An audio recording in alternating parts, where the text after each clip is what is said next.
planet is ascending, with or without us. Because our whole solar system has been waiting for us. They're waiting for Earth. Inner Earth and Nature Kingdoms interview with Dianne Robbins, part 1 of 2. Continue watching to find out more.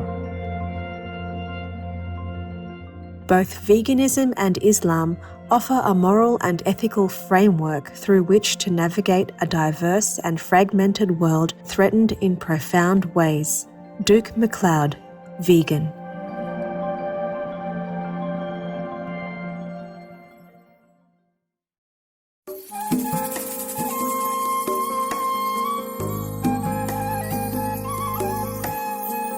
When getting to know someone in Papua, Indonesia, you may ask, "Siapa nama kamu?" That means, "What's your name?" in Indonesian. Luminescent viewers, I am Lono. The peace-loving people of Papua invite you to join the growing circle of compassion through the life-saving vegan way.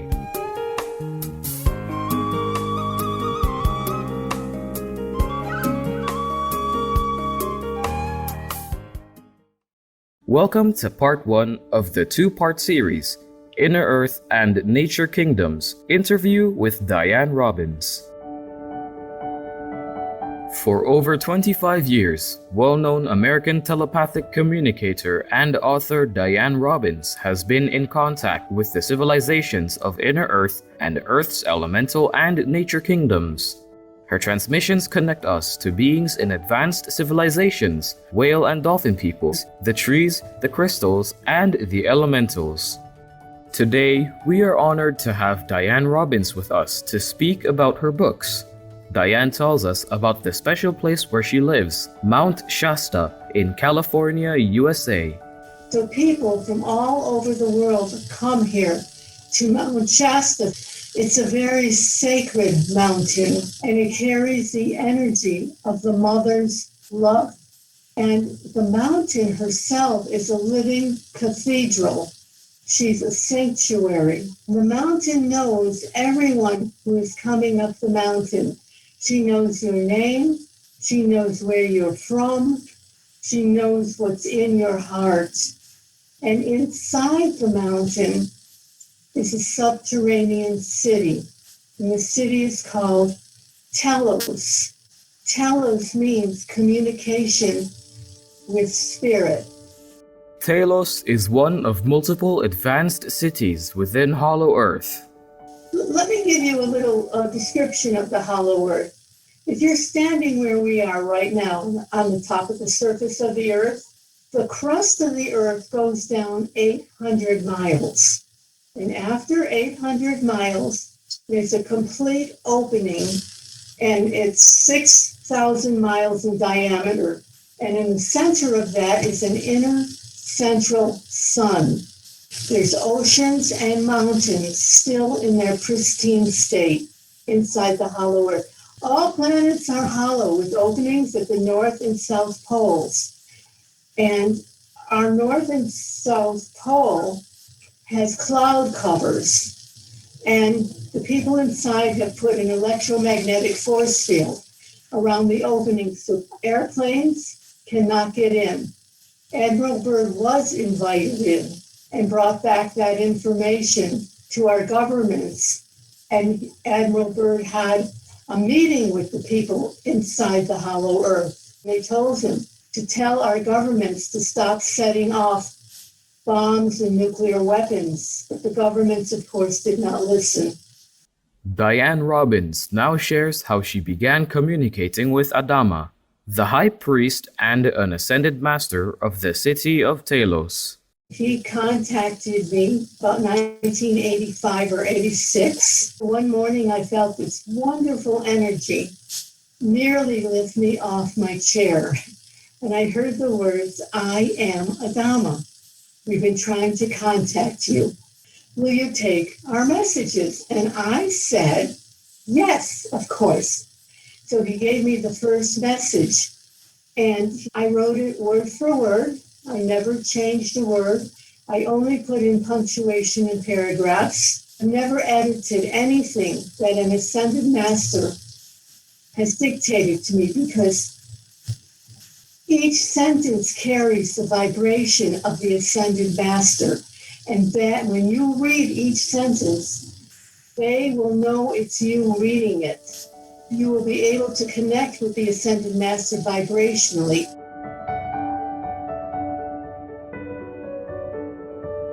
In the book Messages from the Hollow Earth, Dianne shares what one of the Ascended Masters explained to her about interconnectedness. All life is interconnected, and people on the surface are now waking up to this realization of this interconnectedness. And the people in the hollow earth, they base their lives on the connection to all life, all kingdoms on earth, because this connection is also our connection to God. Once we each realize that we're connected to all life, the trees, the water, the elemental kingdom, then we are automatically reconnected to God, because God is the source of all that is. And it's this connection to all life that will evolve our soul and move us into our ascension.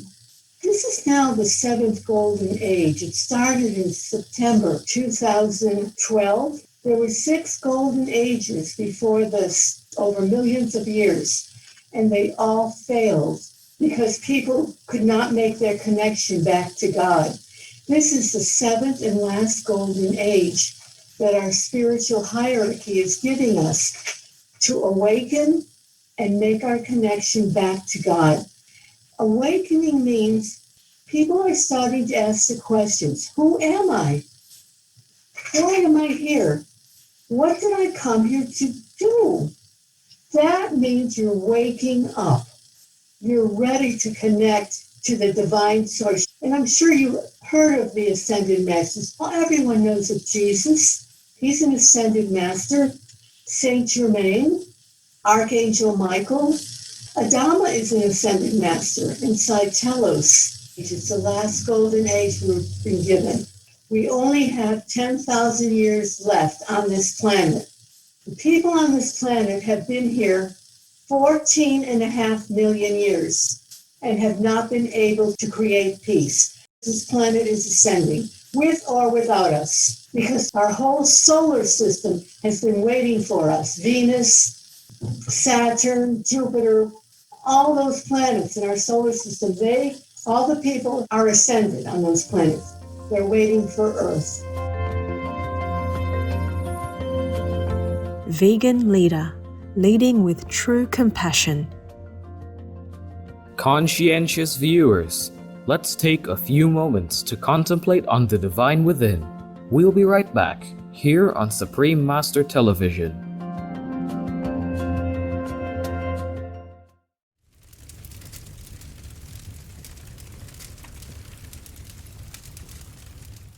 Welcome back to Inner Earth and Nature Kingdoms, interview with Dianne Robbins, part 1 of 2. The book Telos tells how Hollow Earth people gained their peace and immortality through their way of living. The people in Telos used to live on the continent of Lemuria in the Pacific Ocean. There was a war between Atlantis and Lemuria, and there was a thermonuclear war. The people in Atlantis misused crystals, and they coupled them with electromagnetic energy, and they blew up Atlantis and they blew up Lemuria. Both continents now sit at the bottom of the oceans, and they're both hermetically sealed. When there's peace on the planet, our spiritual hierarchy will bring them back up to the surface. So when Lemuria was about to sink, the people in Telos asked our spiritual hierarchy if they could go into the cavern. There was a hollowed out cavern inside the mountain of Mount Shasta. And so they took all their records, technology, all their high priests, scientists, brought all their things into the cavern inside of Mount Shasta, knowing that their continent was about to sink. And they had hoped to save 1 million people, but only 12,000 people were able to escape in time. For the last 12,000 years, they've been living inside the mountain in peace, and they've been able to gain their immortality. You can only gain your immortality if you are living in peaceful conditions. That's why they don't come out. That's why they don't allow us inside. In our consciousness, we have thoughts of sickness, aging, and death. Those are not in their consciousness. If something is not in your consciousness, you cannot outpicture it in your body. And that's why they cannot come out until there's peace on the surface. Another reason why our governments keep us in constant wars, so that we can't find out who we are. We have to have peace to find out who we are. That's the most important thing. There's Mikos. He's the head librarian of the Library of Porthalikos, located inside the very center of the hollow earth. And he describes it in my book, Messages from the Hollow Earth. It's a paradise. They never cut down trees, and they would never kill an animal. And their trees are hundreds of thousands of years old. And the Library of Porthalikos is a portal. It's the only library of its kind in our whole universe, and it's right here on Earth. And this tells us why beings from other star systems have tried to conquer the Earth and have come here and caused problems because of the Library of Porthalikos.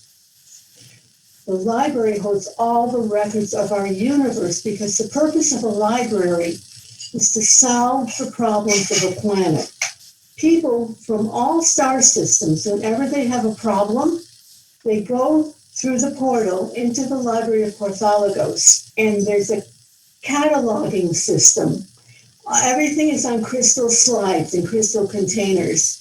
And they would go to the catalog, they'd find out what other planet had that same problem and how they solved it.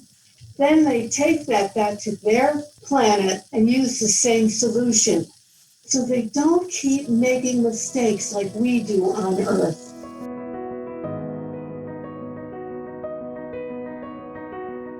Welcome to Inner Earth and Nature Kingdoms. Interview with Dianne Robbins, Part 2 of 2. For over 25 years, well-known American telepathic communicator and author Dianne Robbins has been in contact with the civilizations of Inner Earth and Earth's elemental and nature kingdoms. Her transmissions connect us to beings in advanced civilizations, whale and dolphin peoples, the trees, the crystals, and the elementals. In the book Telos, Dianne mentions how the Hollow Earth people live harmoniously with animal people. They feed the tigers and the animals with organic food. It's all vegetarian. The animals are on a vegetarian diet, and therefore there's no fear in the lions or the tigers. The fear is in the meat that they're fed on, that they eat on the surface. So you can go down and play with a tiger, and they're as gentle as a cat. Dianne speaks about daily life in Telos. There are moving sidewalks inside Telos. There's waterfalls inside Telos to keep the air clean and provide oxygen. And they have what is called the tube, T-U-B-E. It's like our subways. It's an electromagnetic train that's inside a tube, a cylinder. And the tube is about a few miles beneath the surface of the earth, maybe 5 miles or so. And it connects every subterranean city. It connects every main city on the surface. There are stations. And the electromagnetic train hovers about maybe 2 or 3 inches above the railroad track, and therefore can attain speeds up to 3,000 miles an hour. So it can take you from here to the other side of the planet in just a few hours. And so that's how they travel to other subterranean cities. There are over 200 subterranean cities 1 to 5 miles beneath the Earth's surface, not just Telos inside Mount Shasta. They're very evolved. They've gained their immortality because they live in peace. And they travel back and forth just like we travel back and forth on the surface. They have hydroponic gardens. They all are in service to the city of Telos. There's no money. Everybody has a job. Every single person, even children, caring for the city. It's a joyous way of working. They're working outdoors. They're doing the same things we do. They have arts and crafts, but everything is not on a monetary basis. Everybody just contributes, and then they have what's called a distribution center. That's where all the food and clothing are taken once they're made in the city.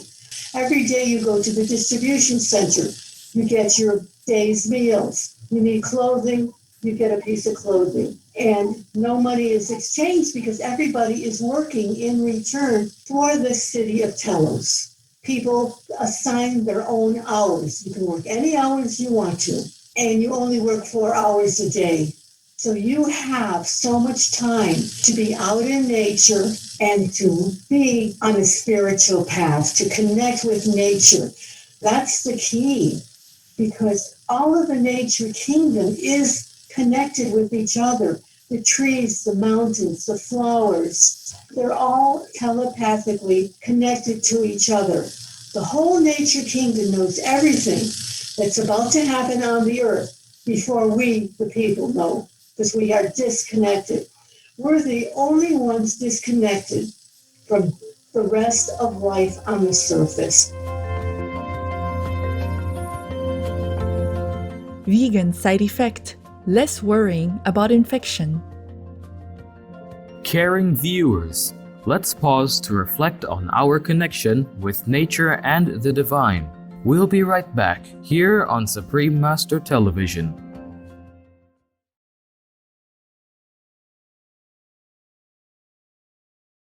Welcome back to Inner Earth and Nature Kingdoms, interview with Dianne Robbins, part 2 of 2. In 2008, Dianne received a special message from the Tree Kingdom. In my book, The Tree Talk, it tells how the trees are all connected. Within 2 minutes, they know everything that's going to happen on the other side of the planet or wherever it's going to happen. And they tell each other. So all of nature knows. The animals know, the flowers, the trees, but we don't know because we disconnected. And the leaves on trees are recording plates. When you walk by a tree, it reads your thoughts. It knows what you're thinking, and it records your thoughts. It records what you're saying. The trees are living libraries. They ask us to talk to them, to stop, to touch them, to put our arms around them, to start connecting with them again. Once we're connected to the trees, we'll be connected to all life. Dianne speaks about the Golden Age. So, we are being told now that within 5 to 7 years of each Golden Age, the dark forces come in really strongly. This is about the 7th year of this Golden Age. It started in 2012.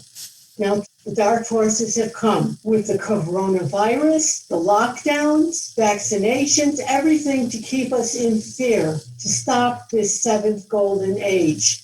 All the things going on in the United States government, those are the dark forces trying to stop the 7th Golden Age. But I will tell you something. They will not succeed this time. That's what the Ascended Masters have told us. Within a few years, they will be all removed from this planet. All the dark forces creating all the problems in the governments, in all areas, will be removed within 2 to 3 years, maybe 4. All the Ascended Masters are here. All the angels. We have so much help. But people have to call on the angels. The angels cannot help us unless we call on them out loud. They don't read our thoughts. The Ascended Masters can read our thoughts, and we have to keep asking for help. They can only come if we call us. but they're all here and they're all ready. You've heard of the all-seeing eye of God, cyclopeia. The all-seeing eye of God has already determined this seventh golden age is going to succeed, and we are going to ascend. And those people who have turned to the dark will be removed from the planet. That's the ultimatum from the Ascended Masters. In the book Messages from the Crystal Kingdom, we learn about Peter Pan and the Elemental Kingdom. It's in my book called The Crystal Kingdom, with poems from the elementals. The elementals are the elves, the hobbits, the dwarfs, the gnomes, the unicorns. They once lived on the continent of Pan in the middle of the Pacific Ocean. And Peter Pan and Wendy are real. Peter is king of the elemental kingdom and Wendy is queen. And when people on the surface started warring millions of years ago, Peter went to the spiritual hierarchy of our planet and asked that the continent of Pan be lowered down into Middle Earth to protect the elemental kingdom. So the continent of Pan was once in the middle of the Pacific Ocean. Our spiritual hierarchy lowered it down to inside Middle Earth and came in great starships and carried all the elementals down into Middle Earth. And that's where they are now. And when there's peace on the planet, the continent will be brought up back into the middle of the Pacific Ocean, along with the elemental kingdom. Atlantis and Lemuria will be brought back up to where they were, and there'll be peace, and we'll all gain our immortality, and we will all ascend. That is what the all-seeing eye of God has seen. It's a certainty. It will happen, and it's going to start happening within the next 2 to 3 to 4 years. We're going to see tremendous changes. Dianne Robbins also shares messages from the Cetacean Kingdom. About the whales and dolphins. I'm sure many of your viewers would have seen the Free Willy movies. Willy was an orca whale, and he was ambassador to the Cetacean Kingdom. That's why he came here. And the whales and dolphins have full consciousness. And the songs of the humpback whales support our biosphere. And the whales and dolphins are longing to talk to the people on Earth. And they ask that we talk to them no matter where we are, whether we're on land or near an ocean. They can hear us and they talk to us all the time. And they are asking to connect with us also. So in essence, all kingdoms of the earth are asking to connect with us. They're asking us to talk to them and to connect with them.